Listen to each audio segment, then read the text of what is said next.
Avec le dérèglement climatique, les vagues de forte chaleur vont devenir plus nombreuses et plus intenses, notamment en ville, où les températures sont parfois de 10 degrés supérieures à celles de la périphérie.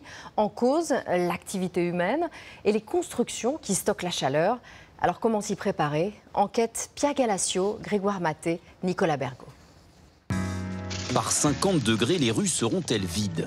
Serons-nous volontairement confinés dans des magasins climatisés?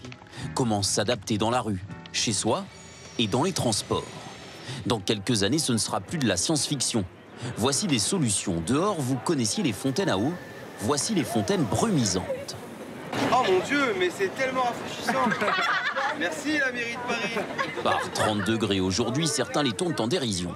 Mais à l'avenir, elles pourraient devenir une arme anti-canicule indispensable. C'est la première fois que je vois ça. Mais que ce soit à Paris ou nulle part. Dans les parcs, ils pourraient faire la même chose ou avec des choses un peu plus grandes et que les gens puissent encore plus en profiter. Face au changement climatique, cet architecte propose aussi une solution toute simple. Pour comprendre, direction le dernier étage de la tour Montparnasse. Selon lui, il faut repeindre les toits en blanc pour gagner en fraîcheur. De la même manière que l'on évite de s'habiller en noir en pleine canicule. On sait qu'un éclaircissement des toits a un impact. Il y a des études qui ont montré même dans certaines situations que ça pouvait aller jusqu'à plusieurs degrés, jusqu'à 4 degrés. Donc sur Paris, là vous avez quelques exemples où il peut y avoir des interventions. Parfois il faut regarder l'histoire, il faut regarder les anciens. Souvent les toitures et les façades exposées étaient blanches. Se préparer à des pics de 50 degrés, cela signifie aussi créer de l'ombre, là où pour l'instant le bitume est roi. Avec ce nouveau genre d'abri, la température diminue de 9 degrés. La meilleure solution, bien sûr, reste de planter des arbres. Mais le sous-sol parisien, un vrai gruyère, ne permet pas de creuser suffisamment partout, comme cela va être le cas sur cette ancienne place. D'ici 1 an et demi, une dizaine d'arbres devraient être plantés et une quarantaine d'arbustes.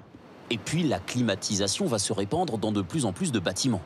Pour que cela consomme le moins d'énergie possible, une solution existe. Direction un endroit top secret, en bord de Seine. Ici, la fraîcheur naturelle du fleuve est utilisée pour refroidir des grands magasins, des hôtels et même le musée du Louvre grâce à cette forêt de canalisation. Alors dites-nous, la Seine là est juste au-dessus de nous? Exactement, elle circule dans ces tuyaux noirs et elle vient rafraîchir nos installations. Au lieu de gros ventilateurs à l'extérieur, ce système invisible, 2 fois moins gourmand en électricité, va être étendu à de nombreuses crèches, hôpitaux et EHPAD dans les années à venir. Sur 20 ans, le réseau va se développer, il va être amené à tripler et à aller donc circuler dans tous les arrondissements de Paris. Quant au transport par 50 degrés, quelle solution? Dans le métro, dans 10 ans, il y aura la climatisation partout, ou plutôt un petit courant d'air frais.